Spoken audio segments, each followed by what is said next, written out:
Ferguson, the girl from Hampshire who married Prince Charming. It's not too bad, is it? She became a royal sweetheart. Young and fun and glamorous, very upbeat. I got them now. We're a hot team. They're going to have problems. She enjoyed the riches on offer. I wanted a ruby. Certainly, it's a lovely stone, and I've got red hair too. And the lavish lifestyle of the royal elite. But it all came at a price. Will you pay the bill? Sarah likes the finer things in life. She enjoys life. She enjoys spending. But that money, it's got to come from somewhere. With colossal outgoings. A trip to New York, she'd returned with 53 separate pieces of luggage. A high-profile divorce. And he was sucking her toes and she was on a sunbed. And scandal. No comments, thank you. After scandal. The Duchess of York has tonight apologised for being caught selling access to her ex-husband, Prince Andrew. Despite brushes with bankruptcy, You really have to go for it to be £4 million overdrawn. the Duchess of Debt refuses to give up. Irrepressible. She always bounces back. She's a bit like a rubber ball, really. But where did all the money go?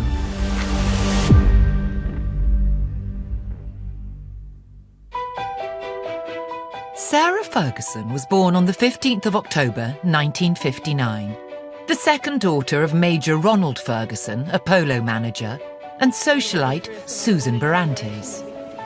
She grew up on her family's estate, Dummer Down in Hampshire, valued at the time at around £2 million, which would be just under £6 million today. She had a very comfortable upbringing. She went to a very good private school. She sort of did the season, but it wasn't a lavish lifestyle. It wasn't dripping with diamonds, pearls, house in every country. As a weekly boarder at Hurst Lodge School near Ascot, Sarah's school fees would have cost around £3,000 a year, the equivalent of £21,000 today. The family's income came from a much richer world. Her father worked for Prince Charles. I think Sarah might have thought she had known what being wealthy was all about because her dad was Charles' polo manager, so she had been around rich people all her life. She was fourth cousins from Princess Diana. You know, they all moved in that upper class, upper crust circle, so she knew about the finer things in life. Her own background was not of great riches, although quite well born. There was no fabulous fortune to fall back on. In the early 80s, Sarah started dating the wealthy F1 manager, Paddy McNally. He was more than 20 years older than her and opened the door to a whole new world of riches. I think he introduced her to a life she hadn't seen before. This wasn't just hunting, shooting and fishing. This was proper international travel. Skiing and Verbier, and she threw herself into all of it. She had a penchant for good living. I would say he was her sugar daddy, but I think their relationship went much deeper than that. She stayed friends with McNally for years, even after her marriage. The relationship with McNally didn't work out. But there was someone on the horizon who shared her taste for luxury. Prince Andrew was one of the most eligible bachelors in the world. He was young, good-looking, he was charismatic, he was Prince Charming. The Queen's second son was a Falklands War hero, with a reputation as a playboy prince. Andrew was born into privilege and wanted to exploit that privilege ruthlessly. He wanted to dine out and go partying, flying around. He was going to be at the back next to the toilets and economy. He was going to be up front. And actually, that was probably one of the reasons they probably quite liked each other, because they enjoyed the finer things in life. Sarah and Prince Andrew had known each other since childhood, but reconnected at Royal Ascot in the summer of 1985.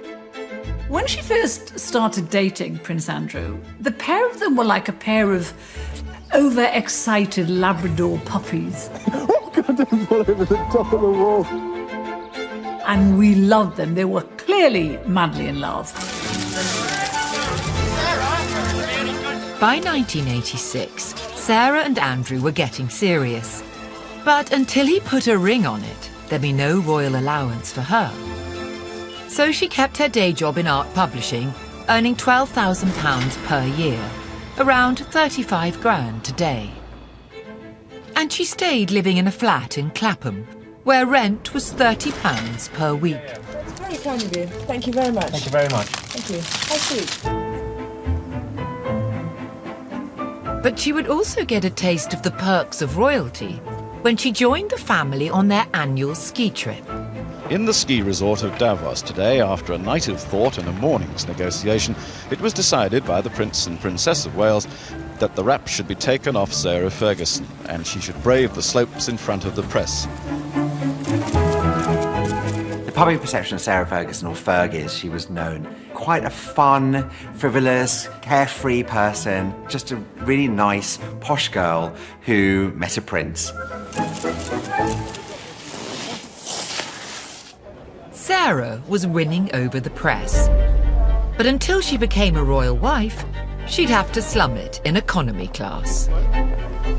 This was to be no specially privileged homecoming like the royal outbound flight with the Prince and Princess of Wales.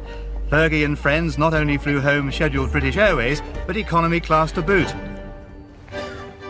But it all paid off when, in February 1986, Andrew popped the question. Oh, you missed it!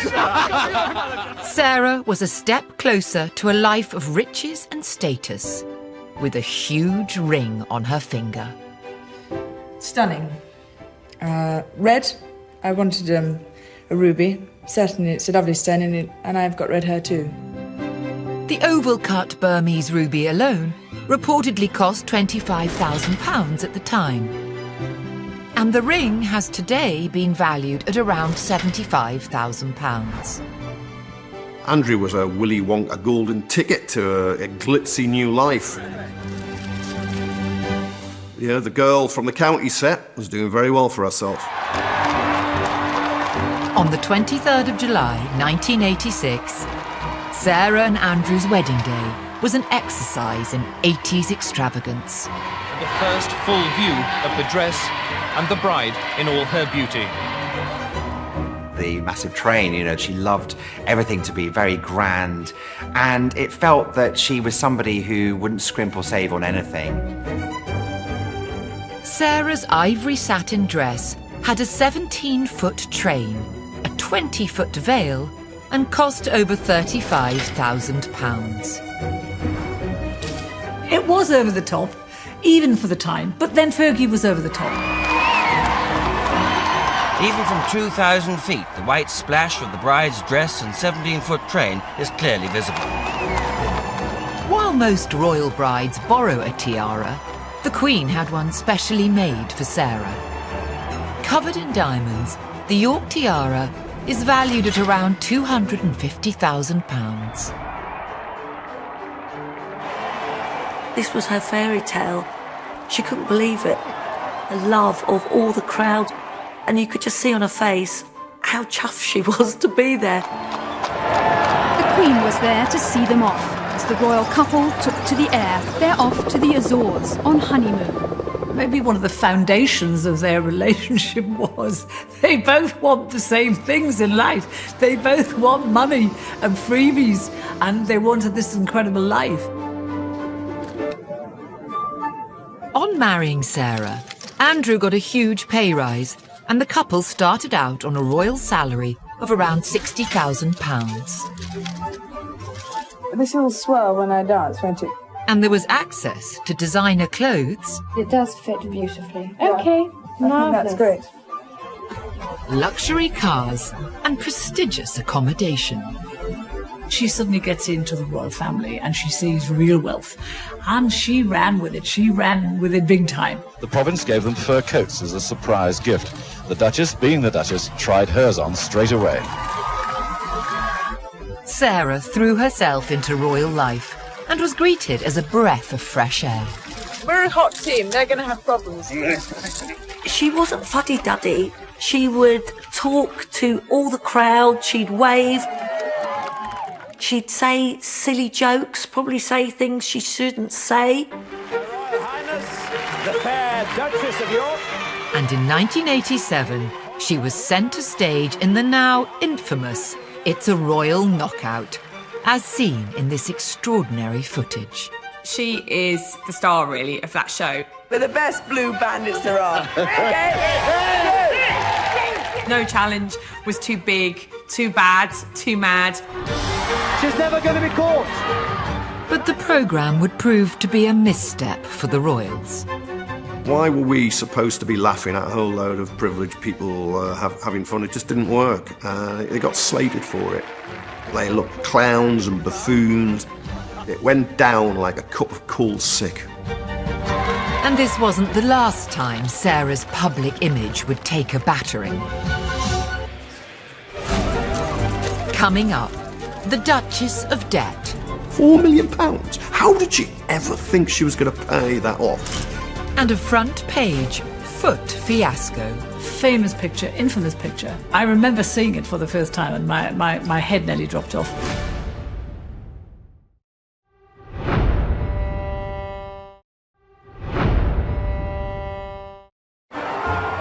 Sarah Ferguson was the girl from Hampshire who married Britain's most eligible bachelor, Prince Andrew. By 1988, 2 years into their marriage, they were the fun-loving couple on the royal circuit, enjoying all the perks that came with it. Love you. I'll see you later. That August, they welcomed the arrival of Princess Beatrice, amid all the luxuries that accompany a royal birth. The Duchess apparently went into labour in mid-afternoon in one of the Portland suites, which cost £600 for delivery day, a week's fees being about £5,000. And already masses of mail, flowers and fruit were being ferried back to the palace. 2 years later, Princess Eugenie completed the York team, and the nation celebrated this image of a happy young family. But behind closed doors, there were signs of strain. Andrew's Navy role took him away to sea for long periods. She was by herself. You know, it was really, really tough. She was very lonely in the palaces, and she loved Andrew immensely, but he just wasn't there. I read an interview once with her where she said, in all the time she was married, she would spend no more than 40 days a year with her husband. When you marry someone because you're crazy mad in love with them and then you get pregnant and they're not there, I mean, that can't be easy, it can't be good, it would cause tensions. As the emotional toll on Sarah rose, her spending began to get out of hand, and the press started to take notice. I can remember as early as 1989, barely 3 years after her marriage, there was huge criticism of her. She'd made a trip to New York. She'd returned with something like 53 separate pieces of luggage, which all had to go as excess luggage. She'd spent a fortune on dresses and clothes for her daughter, gifts for her staff. This was high-end, upscale designer wear. Sarah's favourite couture dresses cost around £8,500 each at the time. One writer said she saw it as a smorgasbord of luxe freebies, and I just think that's exactly what she saw it as. She wanted it all, and she took it all. For a royal family that liked to be seen as frugal, Sarah's spending was a bad look. It sort of went against this rather austere reputation of the Queen, who went round switching off the lights at Buckingham Palace to save on the electricity bill. And yet there was her daughter-in-law gallivanting around the Swiss shops of Manhattan, picking up umpteen designer outfits, and to hell with the cost. But it wasn't all spending. Sarah had also found a way to earn. She'd recently learned how to pilot helicopters, and now turned to writing about them in a series of children's books called Budgie the Little Helicopter. They'd go on to sell worldwide, get turned into an animated series in a deal worth £3 million, and launch a merchandising deal worth £8 million. of which Sarah would pocket 1.6 million. She was a good writer, she enjoyed it, but she also understood that it was a great way of creating revenue. She made a lot of money out of Budgie. That must have made her think that when all the royal stuff fails, I can still do kids' books. Budgie had given Sarah a much-needed boost. But things were about to come crashing down, emotionally and financially. In March 1992, after nearly 6 years of marriage, Andrew and Sarah announced they were separating. The Duchess of York took Princess Beatrice to school as usual this morning. She ignored questions from reporters as she left.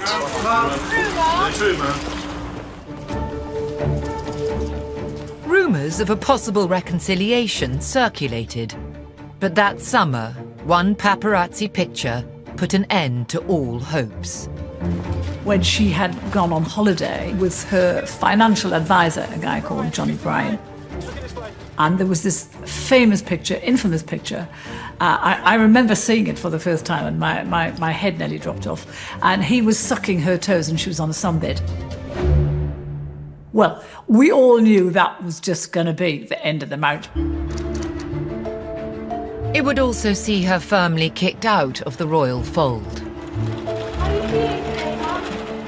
Clearly that was the final nail in the coffin for everybody involved. Prince Philip, after that, was really not a big fan of Sarah Ferguson. And actually, she was pretty much ostracised from the inner workings of the royal family until after he died.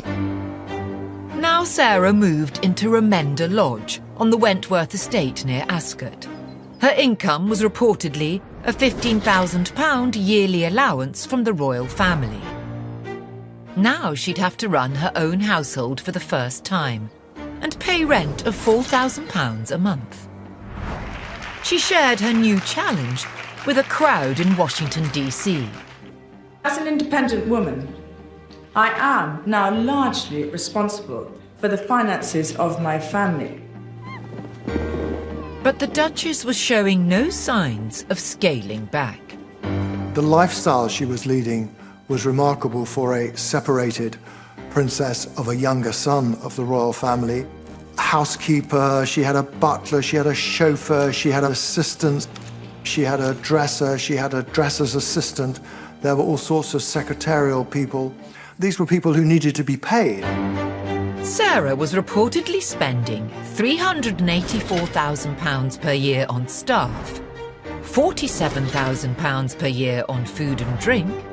Former members of staff of Sarah talk about how she wanted Henry VIII-style banquets. Sarah would always love good food, a nice wine. This barrel's for me. She had a thing about handbags and she loved to look good. £80,000 per year on clothes and £22,000 per year on laundry. That's more than £400 a week on laundry. What was she doing? Was she having the sheets washed in swan's milk? How can you spend that much money on laundry? Money was pouring out, but the household bills were going unpaid, and suppliers were threatening to turn off the electricity. Every day I have to read I'm a millionaire 3 times over. Cool, I tell you. I mean, I'm in a rented house, which actually has just been practically whipped from under my feet, and I got a month to get out. I mean, yeah, I think I've had $3 million to buy my own house, don't you? People had to really sort of try and rein it in and put her in place. And apparently there was a notice up in the kitchen that said her budget had to be $36,000 a month, and we've got to work to that budget. Wow.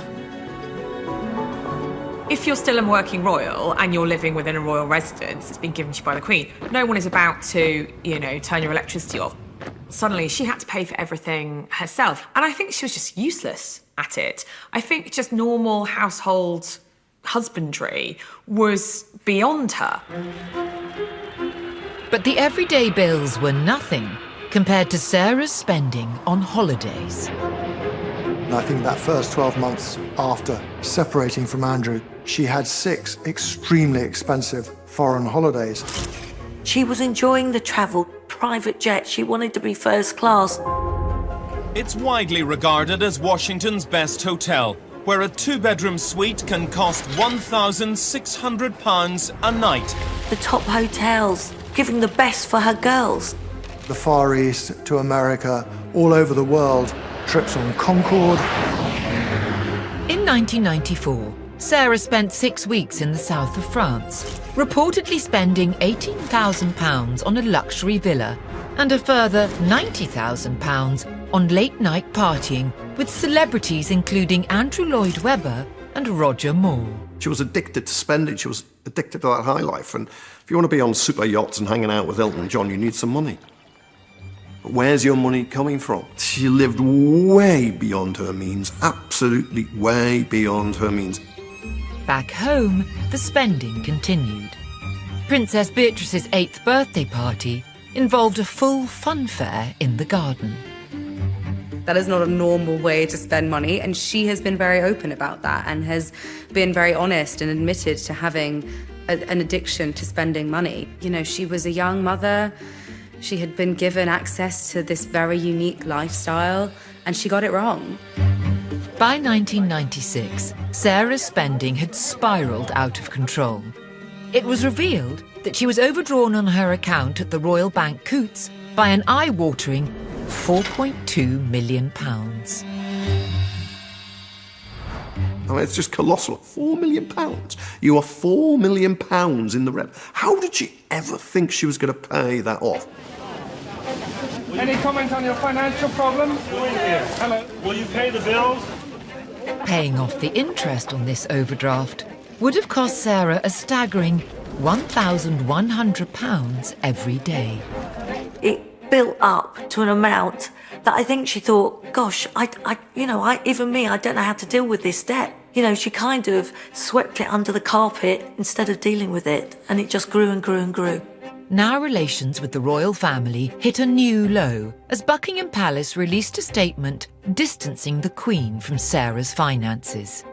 And on the 30th of May 1996, the divorce was finalised. Details of the financial settlement agreed between the high-spending and flamboyant Duchess and the Duke of York are beginning to emerge. Originally, it was put around by people around Sarah that she'd only got £15,000 as a divorce settlement, which, frankly, no one really believed could possibly be true. It was reported that the true numbers were rather more generous. A £350,000 lump sum, £500,000 towards a new home, £1.4 million in a trust fund for Beatrice and Eugenie, and a £20,000 a year allowance. It was not as generous as what Princess Diana got. She got 17 million. I think probably Sarah Ferguson was hoping her settlement would probably be more in that ballpark. The divorce payout was nowhere near enough to clear Sarah's debts. It was time for her to get to work and to look for riches in the land of the free. You've got to admire her resilience. Dick Whitney and his cat came to London to make their fortune. She went to the USA. How do you like New York? I love it. America absolutely fell in love with Sarah, and I think Sarah fell in love with America. They couldn't get enough of her. Finally, the money started to pour in. Her autobiography, My Story, topped bestseller lists and paid Sarah an £800,000 advance. No, I was eating. You've got to do it again. She had a cameo appearance on hit sitcom Friends. They may call it a bit part in the business, but she could have been paid as much as £900 for an hour's performance. And she signed up to a number of lucrative endorsement deals. Olympus cameras, Wedgwood china, they're all paying her top dollar. People just wanted to get a bit of the Fergie action. Some of the deals she got were eye-watering. She really capitalised on her royal name. When you're known for being high-spirited, you tend to attract a bit of attention. In 1997, Sarah reportedly netted £500,000 to promote juice brand Ocean Spray, seen here in this playful advert. Night Star gives me a real zing, especially when I serve it with ice. We'd never seen a member of the royal family doing anything like that. And there's a lot of tut-tutting among the courtier class at Buckingham Palace. How else do they think it's going to happen? She can't go and get a job in a supermarket. She's got to work. She grafted, she worked. You know, she sold herself around. Sarah Ferguson, Duchess of York. Also in 1997, the most profitable deal of all, Sarah became the face of Weight Watchers and drew on her own struggles with body image in the process, as this candid advert shows. It's harder than being called the Duchess of Pork.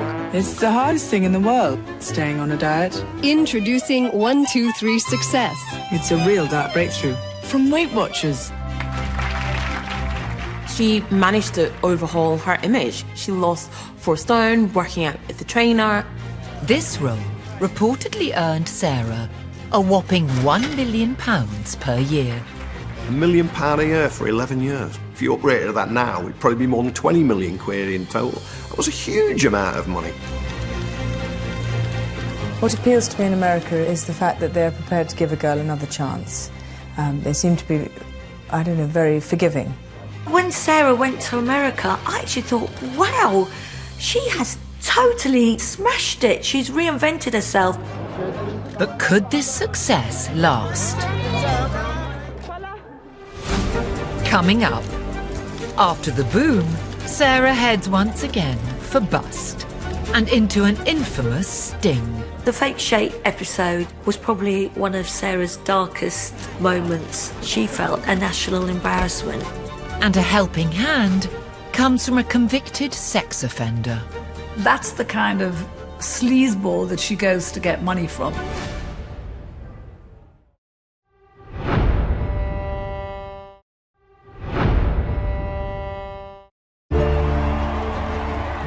Sarah Ferguson, Duchess of York, once a dutiful royal wife, went on to forge a lucrative career as an independent woman. By the new millennium, she had cleared crippling debts thanks to a string of big money deals. Sarah Ferguson had bounced back in the late 1990s, and there was a Fergie mania. She was in demand, and because she was in demand, the cash was rolling in. Her contract with Weight Watchers alone was paying £1 million per year. Most people with a savvy financial brain would think, I'm earning £1 million a year for 11 years. That's going to see me okay. And I'll do a couple of other things, and that'll be savings for my future and everything. To manage her various projects, Sarah set up a US-based company called Hartmore. For a period, Sarah seemed to be the master of her universe. Hello, Dave. Hello. Good hairdo. Hartmore was sort of an overarching company for all her various projects, her writing, her television work. Her media work did earn her a lot of money. But in the end, in my opinion, she got greedy. Have you seen the paper this morning, Dave? By 2008, Fergie mania was beginning to dwindle, and so was her income. The advertising deals and media appearances had dried up, amid reports that Sarah felt she was being undersold. And she parted ways with Weight Watchers, apparently by her own choice. As I understand it, the Weight Watchers stipend went because she wanted to charge more money, and that really was the start of the downfall. Months later, Hartmore collapsed, with debts of more than £630,000. If you own a company and you're a 51% shareholder, you have to take responsibility. And that was her problem, I think, all of her life. She had no problem making money, but her problem came with the responsibility of handling it. They had chosen, for example, incredibly expensive office space in Manhattan they didn't need to have. They could have been anywhere. It's got offices in Madison Avenue. It's an incredibly expensive part of New York. Why did it need those? It often felt she didn't pay attention. With her American business empire in tatters, Sarah's creditors started to line up. A personal trainer reportedly chased her for £65,000, and her spending was once again out of control. She had a number of staff working for her to keep the Fergie show on the road.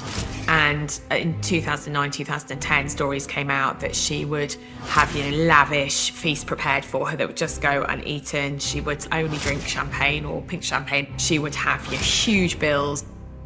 In the UK, 3 firms pursued her through the county courts for unpaid bills, totalling over £21,000. She would have had letter after letter after letter saying you owe this money and if you don't pay it off, this is what's going to happen, you're going to go to court.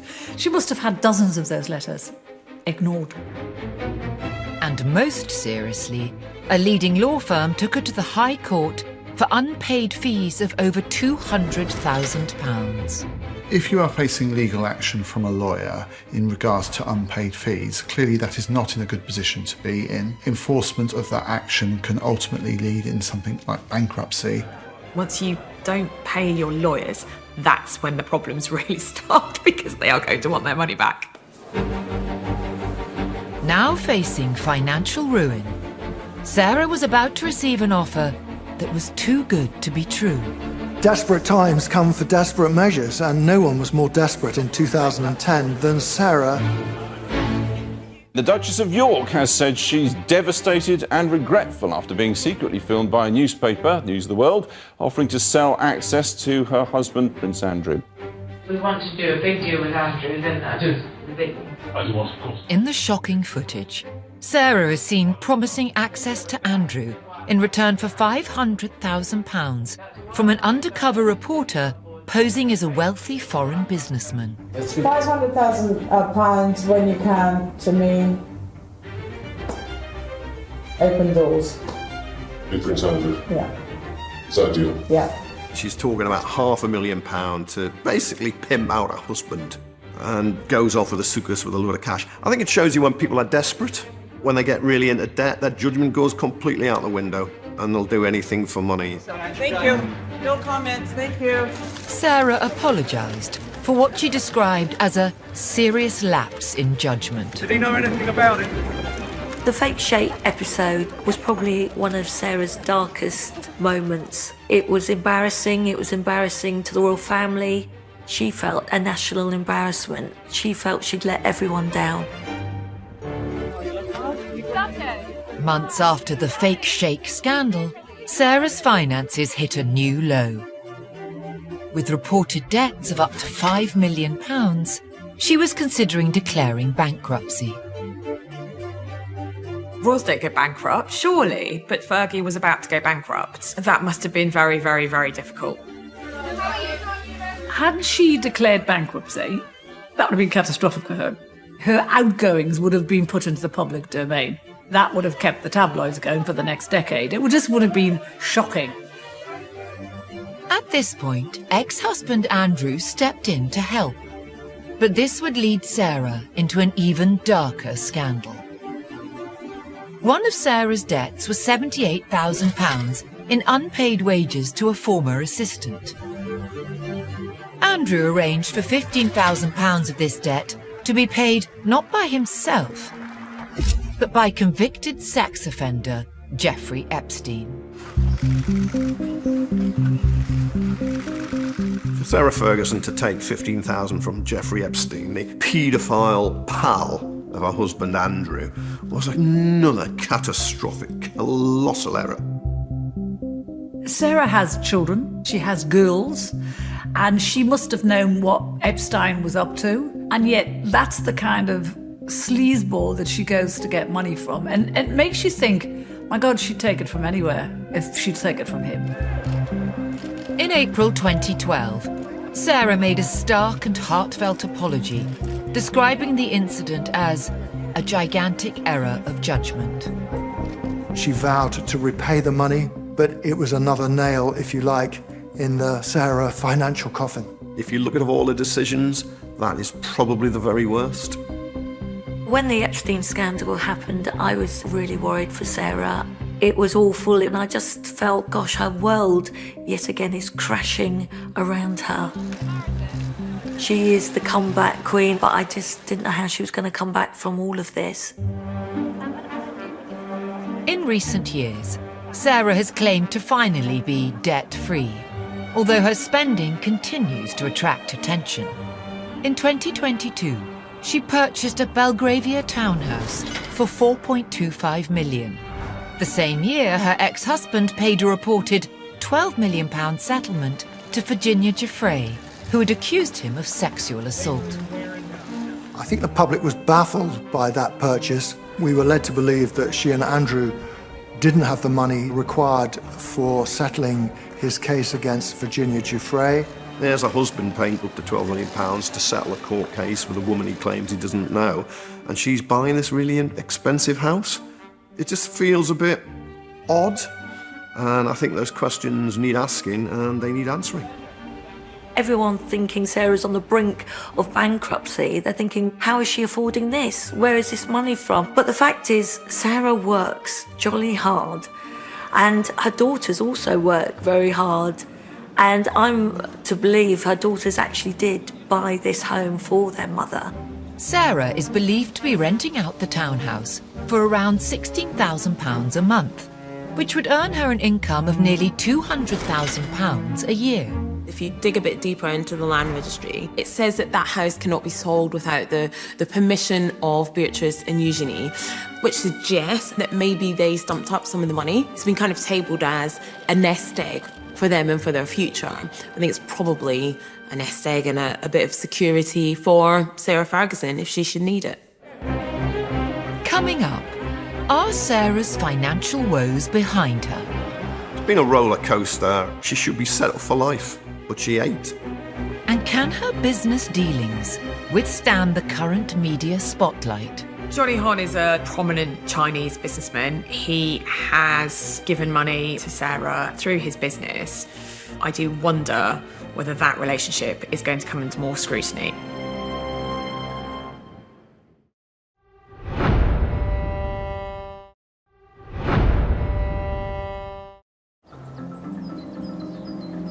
Sarah Ferguson has had a turbulent relationship with money, from lavish overspending to brushes with bankruptcy and accepting a loan from a convicted sex offender. Now, her current living arrangement is also under scrutiny. It's a very unconventional arrangement to have two exes still living together, as they have been for years now. They're not living as man and wife, let's be clear about that, but it is also extremely puzzling as to why this still goes on. Also unclear is exactly who is paying the £260,000 annual rent for their home Royal Lodge. I think we can assume that since Prince Andrew has no obvious source of funding to pay for Royal Lodge, it is Sarah that's keeping him financially afloat. Don't forget that over the years, Andrew has helped her out of several fairly deep financial holes himself. This is an opportunity for her to repay some of that debt. She will do anything for her family, and to be a support, she most definitely chips in to help. Despite all the scandals and controversies, Sarah has managed to stay close to some of the family and has even been welcomed back into the inner circle. Charles has shown that as king, he was very willing to welcome Sarah back. As a member of the extended family, she was invited to Sandringham at Christmas in 2023. She's also rumoured to be acting as peacekeeper, helping the king to persuade Andrew to miss the royal Christmas after he was linked to an alleged Chinese spy. I think a lot of it is to do with Camilla, who likes her. They get on very well. And I think Camilla has a lot of sympathy for her. She's smart enough to know that Camilla is the power behind the throne. So the best way to get back in the royal family is to be friends with Camilla, which she is. In the meantime, Sarah's quest for cash shows no sign of stopping.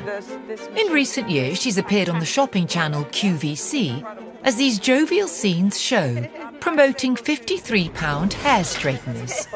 I was able to do my hair and really just go in front of the world's press, and they all went to me, my goodness, where's the hairdresser? Ah, and That's you said, it. And I you're said, looking at it.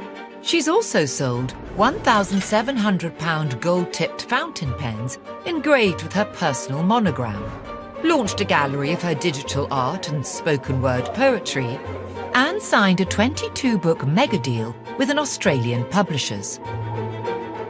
I think the one thing that Sarah has not shied away from over the years is an ability to change, to reinvent herself, to adapt to circumstances.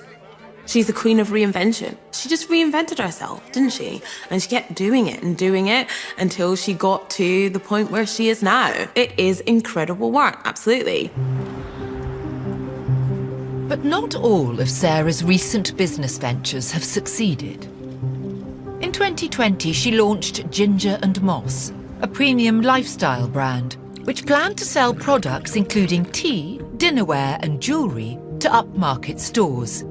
But it soon racked up debts of over £300,000.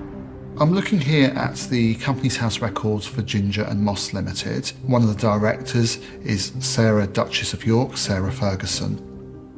The company to date has not achieved any material sales and has not seemingly done very much.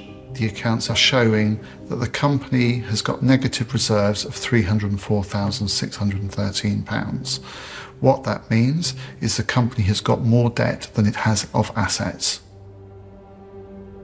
Ginger & Moss received a loan from another company that Sarah had been a director of, Gate Ventures, shortly before it collapsed into administration in 2020, with reported debts of £19 million. I have in front of me the profit and loss account for Gate Ventures plc for the year ended 30th of June 2018. In 2017, it made a loss of £4.3 million. In 2018, it made a loss of £10.2 million. Obviously, they are very significant losses. The trade of Gate Ventures plc was very different from the trade of Ginger & Moss Limited. It doesn't appear to be a rationale for investing in that company. So it really is unclear to me as to why those events happened. Another former director of Gate Ventures and close associate of Sarah's is also under increasing scrutiny.